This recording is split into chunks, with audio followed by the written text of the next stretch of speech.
Production support for award-winning News 6 has come from the Northwest Ohio Educational Technology Foundation and this public television station.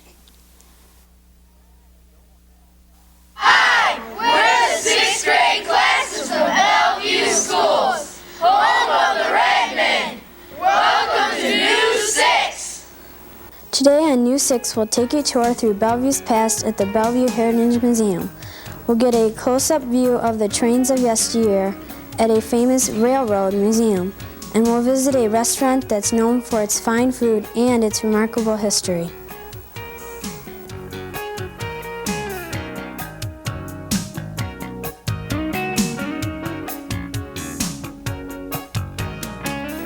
Hi, I'm Jeremy Nichols from Bellvue Schools. Welcome to News 6 with today's first story. Here's Jennifer Grimm. The Bellvue Heritage Museum is only about a year old, but it has already captured the imagination and interest of Bellvue and News 6. Heather Lucas learned how. Learning about a community's past is easy when you have a museum in your town. Bellevue is lucky enough to have its own Heritage Museum to share the rich history of the area with the people of Bellevue and Northwest Ohio. What does the museum tell about Bellevue's history? The museum is attempting to show the artifacts and items from the past that people used to make their life better. They were unable to run into the corner hardware store or shop, so they used all these items. Some they made at home, some they did purchase to make their life better.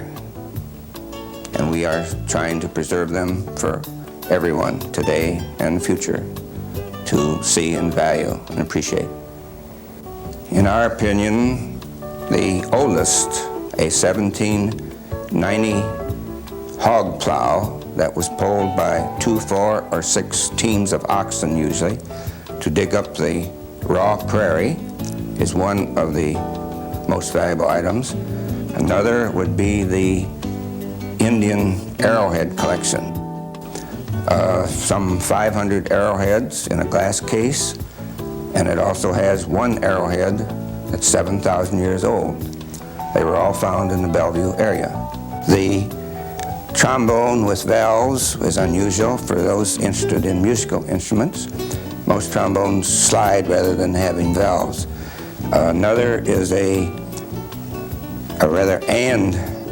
medical operating table.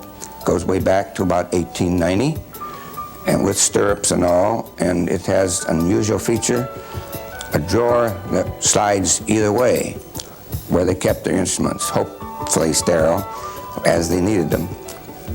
Our most unusual item or artifact, although not too old, is the 1941 Sherman tank.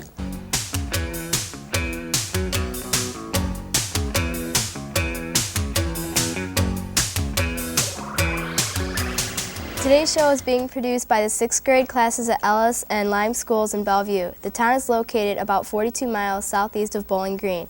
It was founded in 1851 and has a current population of 8,500. Bellevue is known as having the second largest humping railroad yards in the U.S. The Mad River and the Nickel Plate Railroad Museum adds to the claim to fame and pays tribute to the railroad industry. Some of us may have noticed a few changes in the railroad industry during our lives. News 6 was able to trace the entire history of trains at Bellevue's famous railroad museum. Most of all the trains we have in our collection have gone through the northwestern Ohio area in their day. The Nickel Plate 105 passenger car went through Bellevue, Ohio about every other day. We have a railroad post office car. It also passed through this area.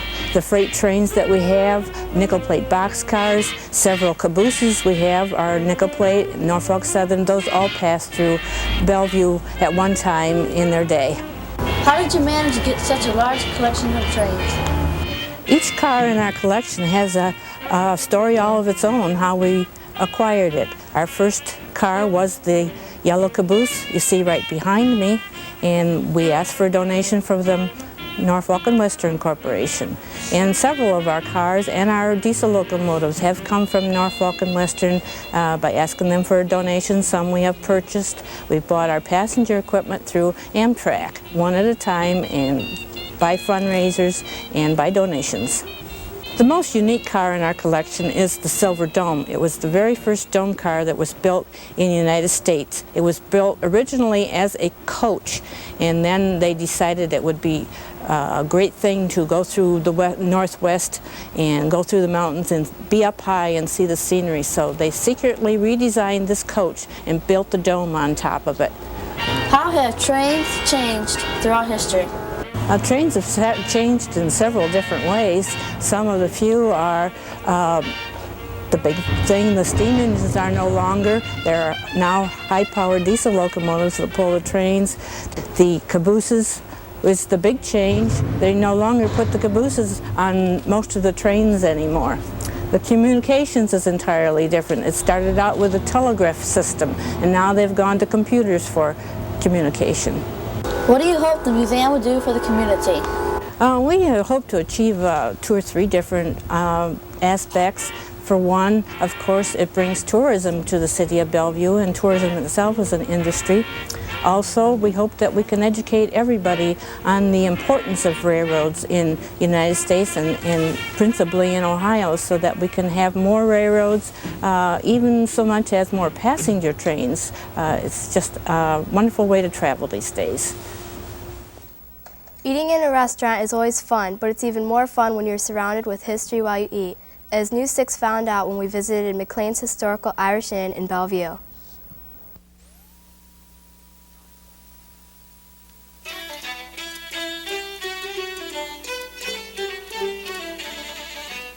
When News 6 walked into McLean's historical Irish Inn, we could instantly feel the history of the restaurants around us. Nicole Haynes spoke with Casey McLean to learn more about this unique 109-year-old restaurant. How is your family's history shown throughout the restaurant? Nicole, you'll probably notice everywhere in the restaurant there's something that has to do with us and the generation of McLeans that have come through here in the last 109 years. For example, Nicole, if you'll see that the back bar, which was horse and buggied in here back in 1888 by my great-grandfather, the fans in the saloon room, all the artifacts on the wall have some special meaning that are family related. And throughout every corner of the restaurant there's something to represent something from the family and its attic. What do you think is the most unique part of the restaurant?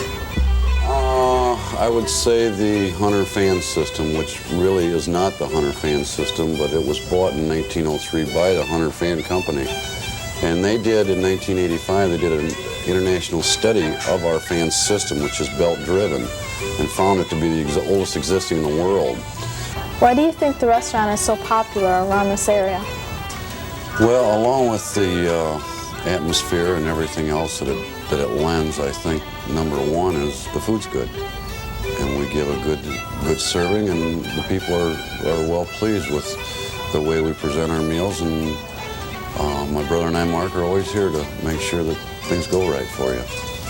What are you most proud of about the restaurant?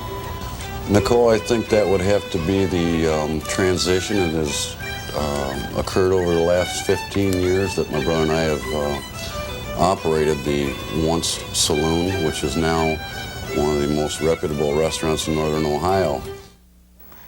That's all for this week's show. Join us next time when News 6 travels to Green Springs, Ohio.